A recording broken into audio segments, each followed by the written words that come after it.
Seorang bintang.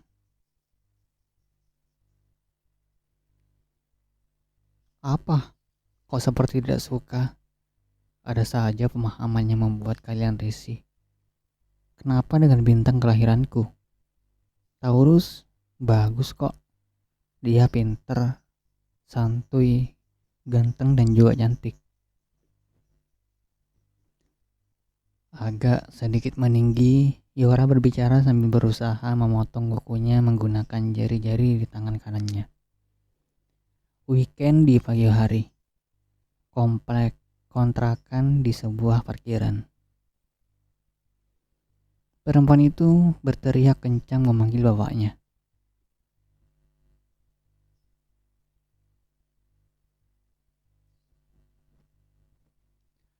"Pa, lihat kunci motor adek gak?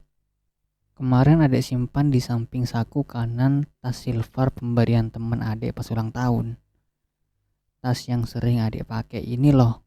Pa, pa."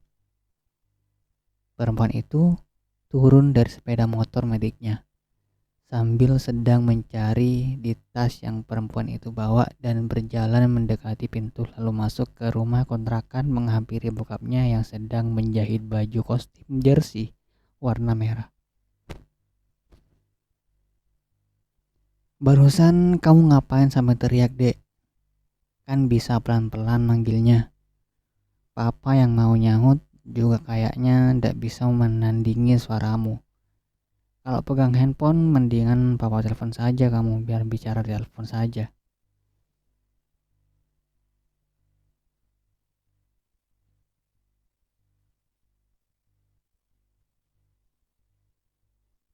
Kesukaan atau hobiku bermain bulu tangkis, bermain monopoli bersama teman Instagram bandku, dan juga membaca dan menulis.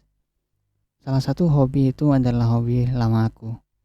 Soalnya senang banget aku bisa membeli negara-negara yang bahkan aku tidak pernah mengunjungi dan tahu negara tersebut. Seperti Maroko, London, dan negara lainnya.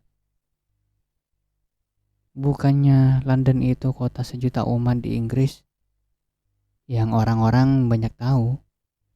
Linda nyeletuk di belakang kamera sambil memegang tripod yang membawa dari kontrakannya. "Oh, iya ya. Terus aku nyebut kota negara apa dong?" "Sudahlah, ada banyak seperti Bangkok, Wuhan. Terserah apa. Ayo, durasinya masih 1 menit loh," kata si Tasya. "Kurang lebih 3 sampai 4 menit untuk buat video profil seperti ini." Dia mah sok tahu. Suara nyaring berulang-ulang memutar intro drum band di sound system sekolah. Yora senantiasa memainkan baleranya lalu pelatih memanggil semua anak ekstra drum band untuk berkumpul di lapangan. "Ayo anak-anak, kumpul, ini adalah latihan terakhir. Bapak harap sekali play langsung bagus supaya cepat selesai." "Yora, nanti sehabis latihan drum band kita ke lapangan kota buat main bulu tangkis yuk." Yora mengangguk, menandakan setuju akan ajakan Linda. Latihan drum band selesai, keduanya ke lapangan kota sambil membawa raket. Lapangan kota sore hari. "Yor, sejak 2 tahun yang lalu kamu ngajak aku ke sini. Aku seperti senang saat berada di lapangan ini. Bisa cerita tentang tempat ini gak?" Alih-alih pemanasan, Linda malah minta Yora cerita.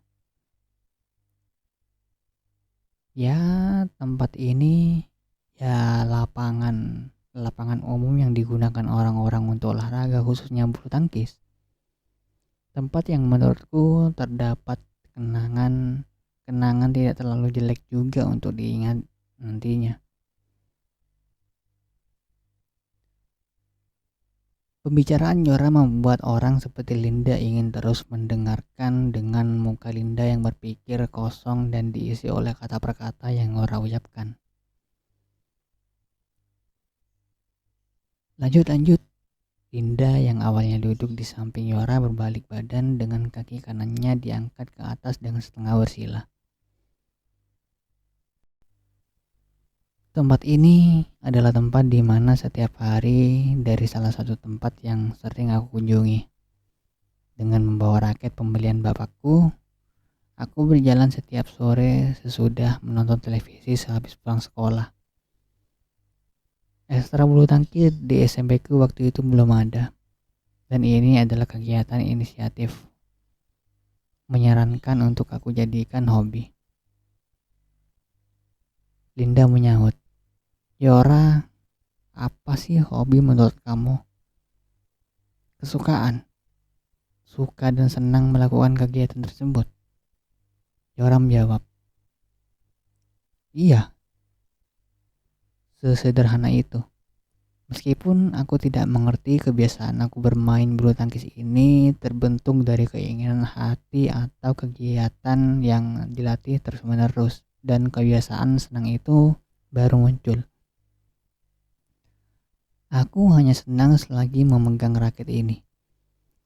Raket ini tidak tergantikan dengan raket yang lain. Ketulusan Bapak membelikan untukku seolah setengah dari jiwaku adalah Bapak. Dan kita berdua adalah raket. Raket yang senantiasa menemaniku."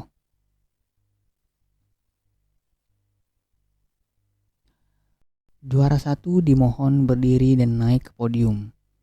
Intani Yora Sukmono. Flashback ke siaran mic di tahun lalu.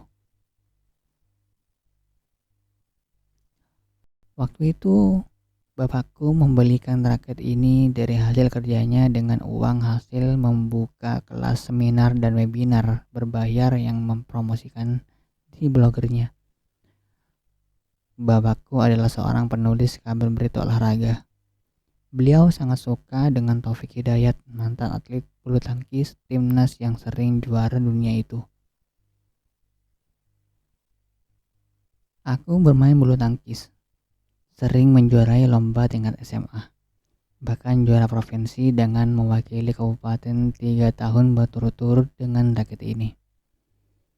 Aku cuma khawatir hanya menggunakan raket pembelian bapak, aku bisa bermain dan berlatih bulu tangkis dengan senang, melainkan tidak murni datang dengan keinginan sendiri.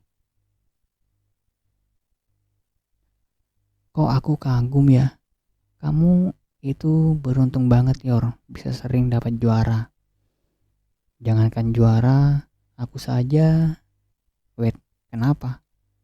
Yora memotong pembicaraan Linda sambil melotot ke arahnya lalu berkata, "Sudahlah Linda, tidak usah membanding-bandingkan dan cukuplah atlet yang berkompetisi.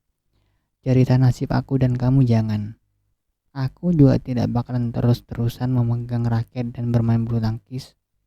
Aku bakalan kuliah, kerja, menikah, ya menjalani aktivitas yang benar-benar permanen." Yora berkata seperti itu. Lalu Linda bertanya dengan harapan mendapatkan motivasi darinya. "Kamu ada cita-cita gak Yor?" "Ada, aku ingin menjadi pengusaha." Yora menjawab, "Pengusaha sukses."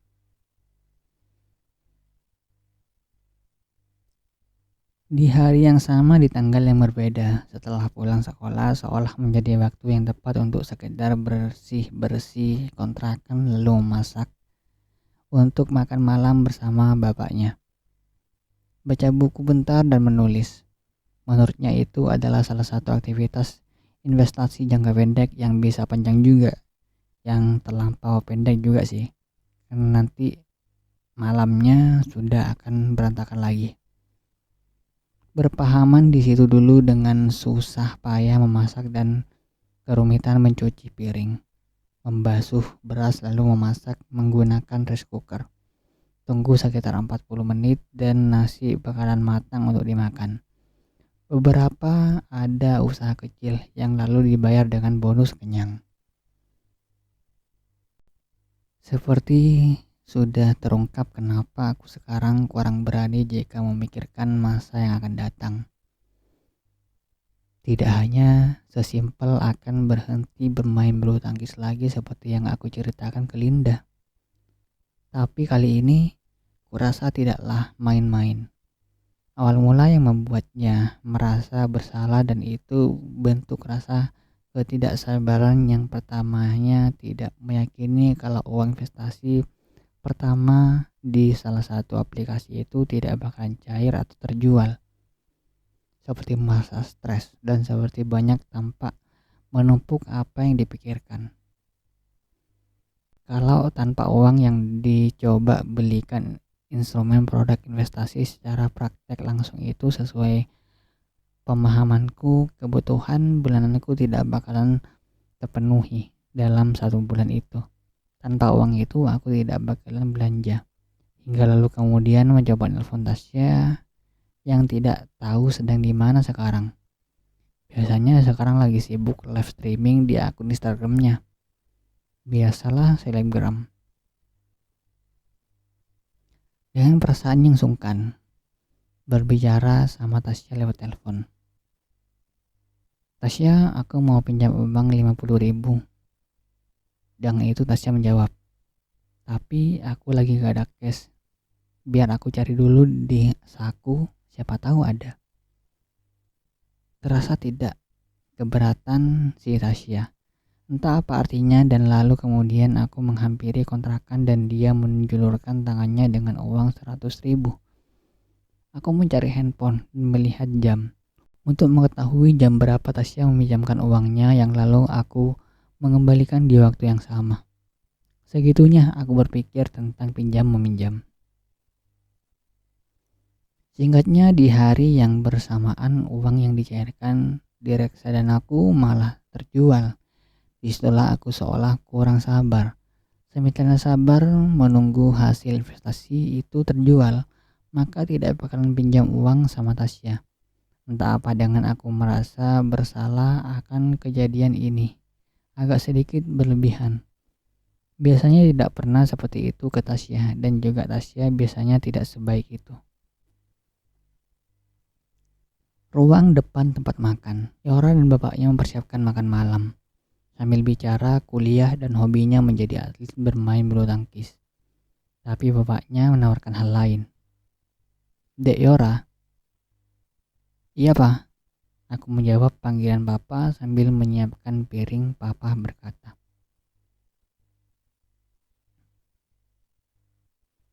Papa dapat kabar dari Pak Rian, teman lama papa semasa papa menjadi jurnalis dulu. Beliau teman almarhum mamamu juga.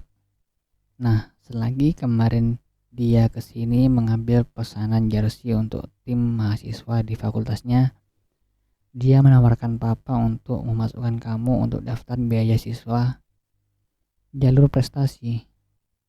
Gimana? Wah, bagus tuh pak, aku bisa kuliah dengan mudah. Yora menjawab, Sudah, makan dulu, setelah itu istirahat tidur biar nanti papa coba bicarakan lagi dengan Pak Rian. Ruang kelas 12 meja depan sebelah kanan. Setelah ujian nasional, semua siswa sibuk membicarakan ingin kerja atau mau kuliah di mana dan lain sebagainya. Pembicaraan setelah lulus sekolah yang mengesankan. Aku menghampiri Tasya dengan mengembalikan uang yang aku pinjam kemarin sore. Tasya, ini yang kemarin aku pinjam. Terima kasih ya. Yora tersenyum dan penasaran apa yang dibawa Tasya lalu bicara menghantar. Judi. Kamu main judi Tasya? Enggak, Tasya sambil mengangkat tangannya di atas dadanya. Itu kartu apa? Kata si Yora. Ini mainan kakak laki-lakiku. Nama kartunya kata dia kartu tarot. Ini adalah kartu ramalan gitu. Kayak tujuan kuliah, pasangan, karir, nasib bisa dilihat dari sini. Jangan-jangan Tasya cenayang. Ia tahu apa yang sudah, sedang, dan belum terjadi. Kata bapak, semua hal yang terjadi itu adalah kehendak Tuhan dan manusia hanya bisa berusaha keras akan itu semua.